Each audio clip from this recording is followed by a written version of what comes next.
பேய் Xavier YouTube channel. இவங்கெல்லாம் பாத்தீங்கன்னா நாங்க வந்து தெருவுல வந்து ரெஸ்கியூ பண்ணி எடுத்தவங்க. நிறைய பேரு வெரி ஃபிஃப்டின்னு சொன்ன டாக்டர் இருக்கிறாங்க. யாருமே அட்டாக் பண்றது எங்ககிட்ட எவ்வளவு பாசமா இருக்கா பாருங்க. ஏன்னா நான் இங்க வந்து எங்களோட ஃப்ரெண்ட் ஆனாங்க. கேரளா கவர்மெண்ட் வந்துட்டு விலங்குகளை நாய்களை வந்து கருணை கொலை பண்ணலாம்னு சொல்லியிருக்காங்க.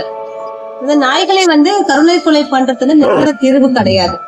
ஏன்னா கடவுளின் தேசம் சொல்ற நீங்க எல்லா கடவுளுமே வந்து மிருகங்களை தான் வாகனமா வச்சிருக்காங்க, மனிதர்களை வச்சு இல்ல. அதான் மிருகங்களை தான் கடவுளே நம்புறாரு, மனிதர்களை நம்பல. அப்படிப்பட்ட கடவுளின் தேசம் நீங்க உயிர்களை வந்து கொல்றது தவறான விஷயம். தயவு செய்து வந்து இந்த இடத்தை மாத்திக்கங்க.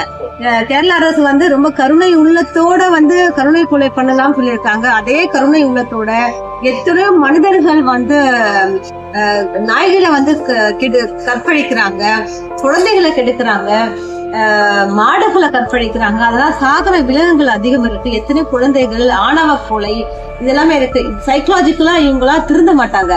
இந்த மாதிரி ஆட்களையும் கருணை உள்ளத்தோடு கேரளா அரசு வந்து கருணை கொலை பண்ணணும்னு நாங்க கேட்டுக்கிறோம். இல்லைன்னா வந்துட்டு கண்டிப்பா வந்து நீங்க இதை மீறியும் நீங்க வந்து இந்த நாய்கள் கொண்டுதான் ஆகணும்னு சொன்னீங்கன்னா இயற்கையோடைய சீற்றத்துல இருந்து தப்பிக்கவே முடியாது.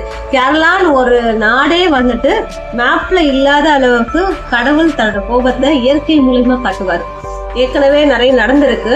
ஆனால் தயவு செய்து வந்து இந்த கருணை கொலைன்றத வந்து மாத்திக்குங்க, வாழுங்க, அவங்களையும் வாழ விடுங்க. நிரந்தர தீர்வு என்பது கருத்தனை மட்டும்தான் நிரந்தர தீர்வு. தயவு செய்து உயிர்களை வந்து கொள்ளாதீங்க. நன்றி.